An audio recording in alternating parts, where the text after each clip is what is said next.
So you have to ask, what are the core functions of your job? What are the goals of your job? Now, many people say to me, well, I would say 80 or 90% of people out there do not know what's expected. They're not sure why they're on the payroll. And here's a very simple technique for it. Go to your boss with a list of everything that you do and ask your boss to organize it in order of priority. Say what's number 1, what's number 2, what's number 3, what's A, B, or C. Help him or her organize your list in order of priority and give it back to you. I promise you, you'll be surprised. But why is it that you absolutely have to know why you're on the payroll? It's simply this, is that you cannot perform excellently, you cannot do superior work, you cannot be promoted, you cannot get a raise unless you are doing, and doing well, the key things that your boss has hired you to do. Have you got me on that? Or have I got you on that? Key result areas are critical, and you have to know every single day. In fact, you know something? One of the major sources of frustration in work is to be working very hard on something and being vaguely uneasy because you know it's probably not important. So keep clear channels of communication with your boss, and if you supervise other people, have them bring to you a list of everything that they do, and you organize it in order of priority and make it clear to every person what their contribution is expected to be. Okay? The next one, number 13, is batching tasks. It's interesting that there is what is called in the world of work a learning curve. A learning curve says this. It says when you do a job the first time, it takes you the most amount of time to do it because you're learning how. The second time it takes less. The third time it takes less. The fourth time it takes less. In fact, the learning curve theory says that you can decrease the amount of time by as much as 80% if you do the same job over and over again over a period of time. So batching your tasks is a major time management tool. What does it mean? It means that if you're going to make phone calls, make all your phone calls at once. Have your calls held, make them all at once. If you're going to do invoices, do all the invoices at once. If you're going to do correspondence, do all the correspondence at once. If you're going to read and catch up, read everything at once. It's been found that if you do this on a regular basis, you'll get so much more done by doing it and concentrating on batches of tasks than if you did not. So batch your tasks whenever you possibly can. Imagine what most people do is they do a little bit of telephone call, a little bit of correspondence, a little bit of this, a little bit of that, and they have no learning curve at all. Each one takes the maximum amount of time. So batch your tasks. Put groups of tasks together at once and do them at once. Okay, the next principle is neatness. It's an interesting thing because you run into people all the time. I run into people in my office who say, it's okay if my desk is messy, I know where everything is. Now you have to understand one thing, is intelligent people, people with good memories, can very often remember where everything is. But it just means that they are using their intelligence to combat the inefficiency of neatness. Every single study that has been done says this, that if you will just clean up your work environment so it is completely neat and everything is off of your desk or your workplace except the one thing you're working on, that will increase your productivity by 20 to 40%. People have a difficult time understanding this, but I have tested it. I've worked with a messy desk, I've worked with a clean desk, and I tell you, I promise you, you will be astonished at the difference it makes. Now, how do you clean it up? Well, it's very simple. There's a very simple way of cleaning off a desk. It's called the TRAF system. The TRAF system has 4 letters. T stands for toss. Remember that in time management, your wastebasket is your best friend. So toss it out, throw it away. R stands for refer, which means it's not relevant to you, so you refer it to somebody else. A stands for action. And what you do is you take a file folder and you put it into an action folder, so it's out of the way. And F stands for file. File it away, do something with it. But before you file, always ask this question, what would happen if I didn't have this document? What would happen if I never could find this again? And if it's not particularly serious, throw that away too. Once you've done that, TRAF, you've tossed it, referred it, filed it, or put it in an action file. Once you've done that, then you start with your action file and you work through it. Neatness is important. Clean your desk, clean your workplace. Even in the kitchen, you'll find that if you take one thing out and use it and put it away, and take another thing out, you'll get far more done in a short period of time. Now, here's the rule. If you're not using it, put it away. If you're not using it, put it away. Even if you have to take the stuff off your desk and your credenza and put it on the floor, do it.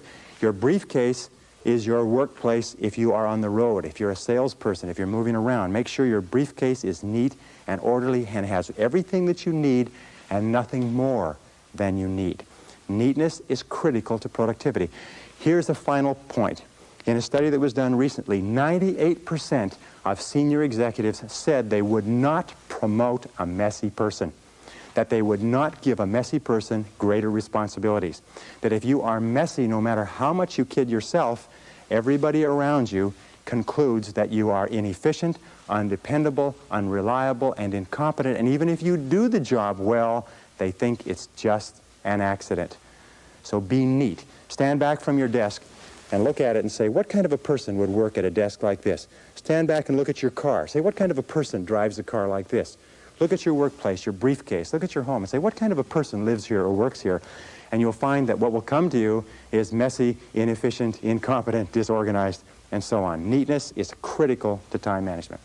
Number 15 is what is called getting chunks of time.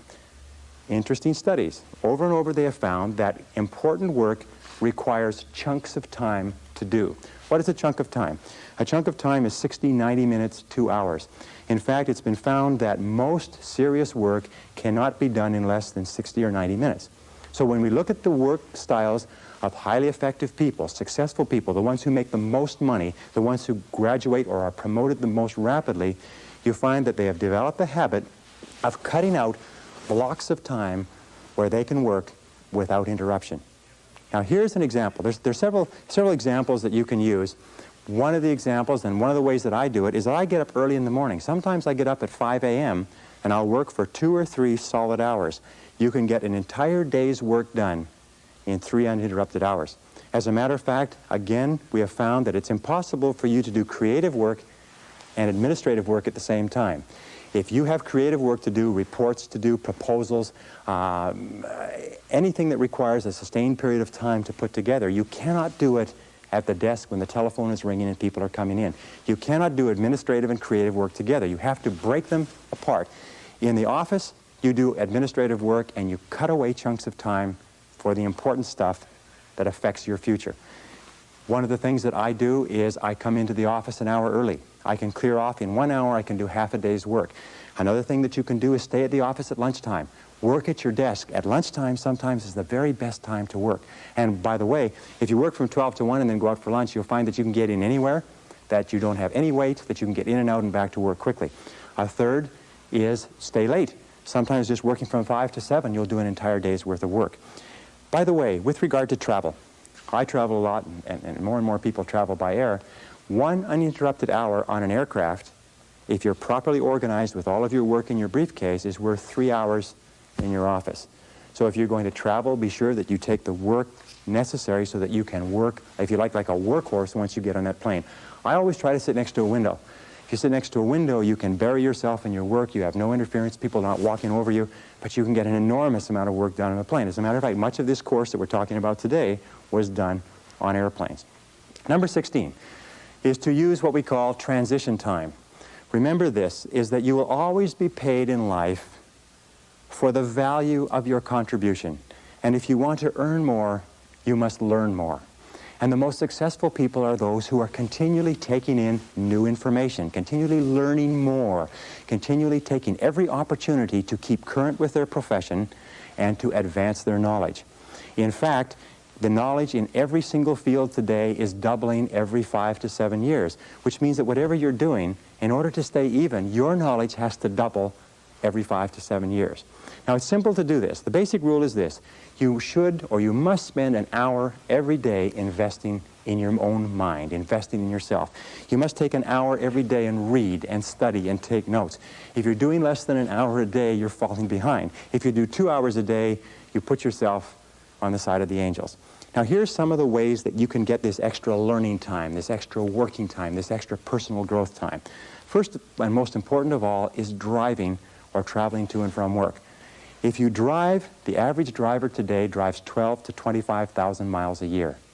That's the equivalent of 500 to 1,000 hours a year. And of course, if you're on the Los Angeles freeways, it's about 1,500 hours to 2,000. But that is the equivalent of 12 to 25 40-hour work weeks. That's the equivalent of 3 to 6 months of work weeks. That's 1 to 2 university semesters. You know, the average person, of course, is not you, because the people who watch videotapes like this are usually the cream in any organization or any society. But the average person sits there and listens to the radio all the time. You can become one of the best educated people in your profession simply by listening to audio cassettes, going to and from work, or to and from errands. Now, another very important part of transition time is coffee breaks. You know, the average person takes 2 coffee breaks a day, 20 minutes each, 40 minutes a day. 40 minutes a day times 5 days a week is 200 minutes. 200 minutes times 50 weeks a year is 10,000 minutes. 10,000 minutes is 166 hours.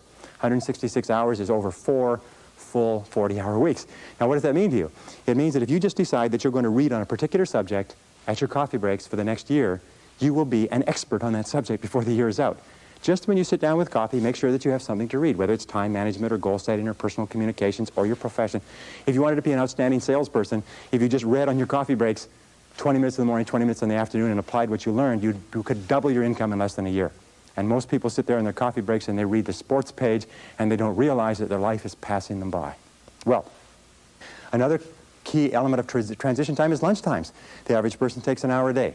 An hour a day times 250 working days a year is 250 hours. 250 hours is 6 full weeks of time that you spend eating lunch. If you just read at your lunchtime and something that will help you grow and advance in your career, if you did nothing but coffee breaks and lunchtime, you'd become one of the best educated people in society within 3 to 5 years. And you know what the average person does? They waste this time. Another important part of transition time, by the way, if you read magazines, instead of carrying magazines, what you do is you read a magazine, tear out all the articles, put it in a file. And whenever you're traveling, keep that file with you. You're sitting waiting for something, you're waiting in a waiting room, you're taking a trip, you have appointments that are canceled, just pull out your file and keep current.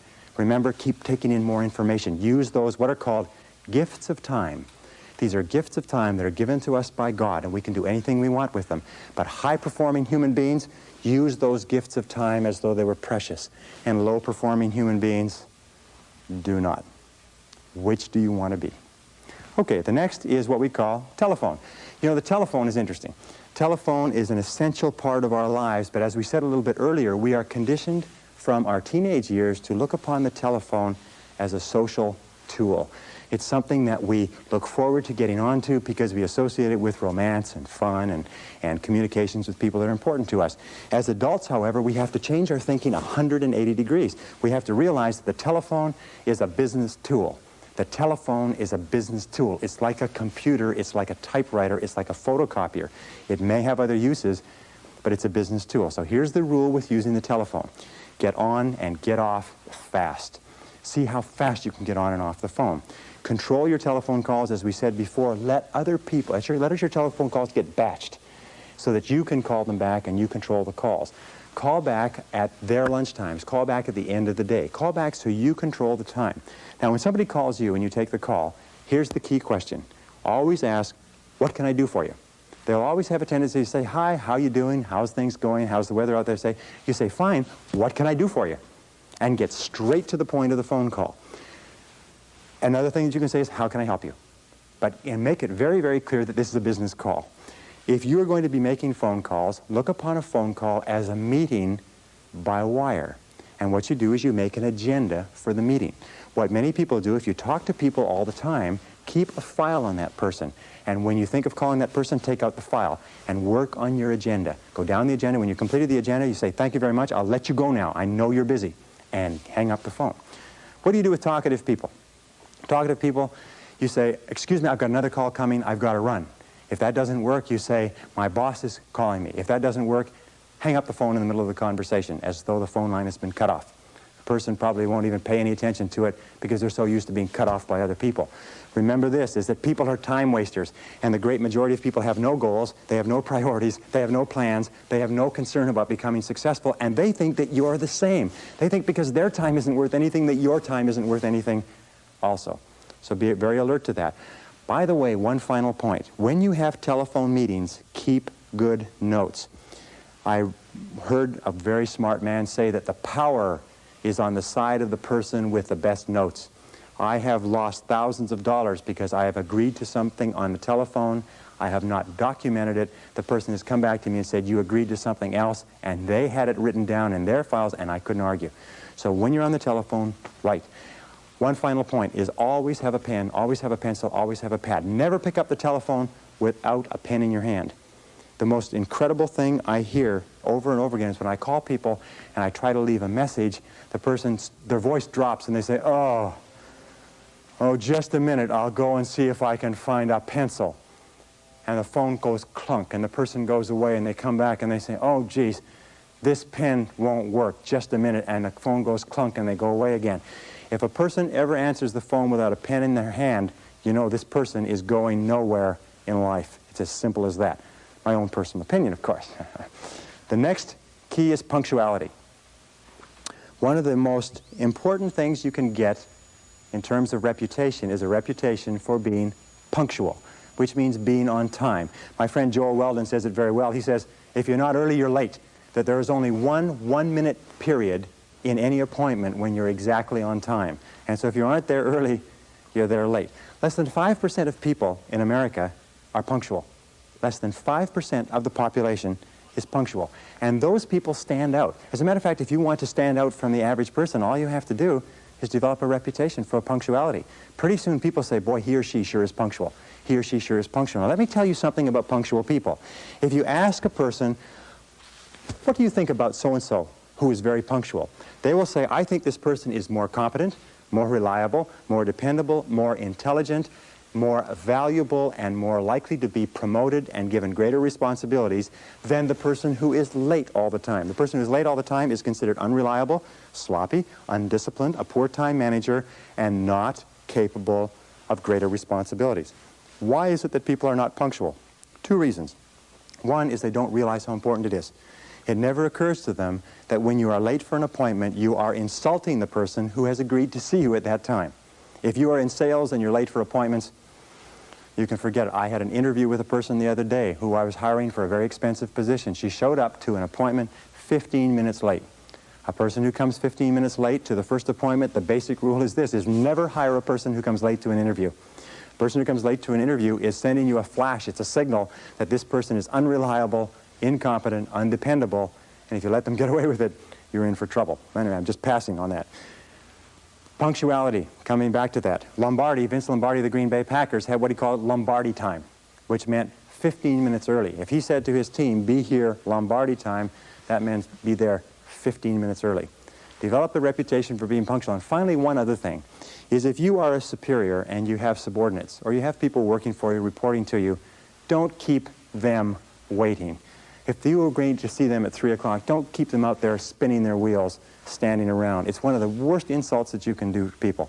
And if I could just come back one more time, with regard to communications, you know one of the great time wasters in life, this is aside from the points that we're talking about, is lack of concentration, distraction, fatigue, is not paying attention.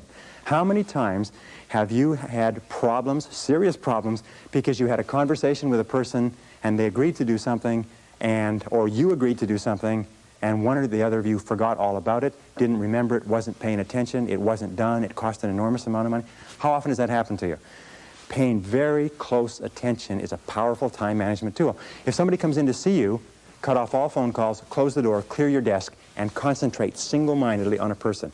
10 minutes of concentrated conversation will clear up more than 1 hour of interrupted conversation. Pay attention, take notes. Now, number 19 is called work simplification. Do you know that at the turn of the century in the United States, it took 50% of the American population to feed, working on the farms, to feed the other 50% living in the cities. Today, it takes less than 3% of the farm population to feed the other 97% in the cities and half of the world besides. The reason for that is because of mechanization, systematization, simplification of the agricultural process. As a matter of fact, every great advance that has been made since the Industrial Revolution has been toward simplification. Always be looking for ways to do tasks faster, easier, cheaper, quicker, better. Always be looking for ways to do them faster. As a matter of fact, over and over again, individuals have put their careers on the fast track by finding ways to streamline existing processes. Now, here's a couple of other ideas which have been very useful to me in terms of getting more done in a short period of time. Here are the 6, maybe 7 key ideas. If you want to get more done in a given period of time, or if you want to get more done, period, you can do, 1, you can work longer. In other words, you can spend more hours working. But that's not a great idea because your productivity starts to drop off and you start to make mistakes, which you have to come back and correct and so on. Number 2 is you can work faster. You can get more done within a short period of time. Number 3 is you can do fewer things but do more important things, do higher payoff tasks in the same period of time to increase your productivity. Number 4 is you can do things that you are better at. One of the qualities of leaders is that leaders, exceptional people, are always concentrating their time on doing what they do best. So ask yourself, what is it that I'm the best at? What is it that I do the easiest? You can sometimes dramatically increase your productivity simply by concentrating on where you're good. Another thing that you can do is make fewer mistakes. You know, there's an old saying that there's never enough time to do it right, but there's always enough time to do it over. If you make fewer mistakes, you will get far more done within a certain time, within that time period. And the last thing, which many people miss, is do things together. Teamwork. Putting a group of people together to work on a complex project can sometimes get the project done in 2 hours, whereas it would take another individual 8 or 9 or 10 hours. So do things together. Work as teams with other people. Those are the keys. But work simplification means always finding faster, easier, newer, quicker, cheaper, more efficient ways to do what you're doing. Number 20 is the magic word. The magic word in time management is no. Learn to say no to activities, tasks, responsibilities, and obligations that do not contribute to the most important goals that you have set for yourself. The word no is magic, and the place and the time to use the word no is early and often. It's like the wastebasket. Wastebasket is your best friend when you're sorting the mail. You know, the average person spends 8 months of their life sorting junk mail, reading through junk mail. Absolutely phenomenal, recent study. It's incredible how much of your life is taken up by people who ask you to do things, and you do it because of a sense of obligation. Let me tell you, as I said to you before, most people do not value their time, so they don't value yours. Now, how do you deal with a person who you know, who you like, who you respect, who asks you to do something? Very simple. When they ask you to do something or work on a committee or take on a project, ask, especially if you have, and it's not if you're boss, but especially if you have control, is say, let me think about it and get back to you. There's an old saying that delay is the cruelest form of denial. If they press you for a decision, say, I cannot make a decision now, I have to think about it. And after you've thought about it for 24 hours, call them back and say, I've thought about it, I simply don't have the time. But thank you very much for thinking about me, and get on with the rest of your life. You know what Nancy Reagan says? Nancy Reagan says, just say no. Now, in time management, the word no is one of the most powerful of all words. It'll save you hours, weeks, months of working on projects that contribute nothing to your goals. And finally, number 21 is balance. In all of time management, you have to ask this question, is what is the purpose of managing your time well? What is the purpose of getting an extra 2 or 3 hours a day? And the purpose is to enhance and improve the quality of your life. And the most important things in a person's life are their health, their peace of mind, and your relationships. In fact, the quality of your relationships is the true measure of your quality of life. So take time to invest time in your relationships. Spend time with the people who are close to you, your spouse, your loved ones, your parents, your children. Take time, because that's what life is. Life is managing your time so that you can do the things that are most important to you. We start off in life thinking, boy, if I'm really successful at my job, then I'll be able to do all of these things for myself and my family. And what happens is we lose sight of that goal, and we become totally preoccupied with the job to the exclusion of the family. Do you know how much time the average working parent spends talking to their child in America today? 30 seconds per day. Do you know how much time the average couple spends talking together? Intimate communication? 4 minutes, according to the recent research. Very, very important. If you want to be successful in life, you've got to be sure what your priorities and values are, and your highest value must be the people that you love and the people who love you. They must be your health, they must be your energy, they must be your peace of mind, they must be your emotional and spiritual development. They must be the completion of you as a human being.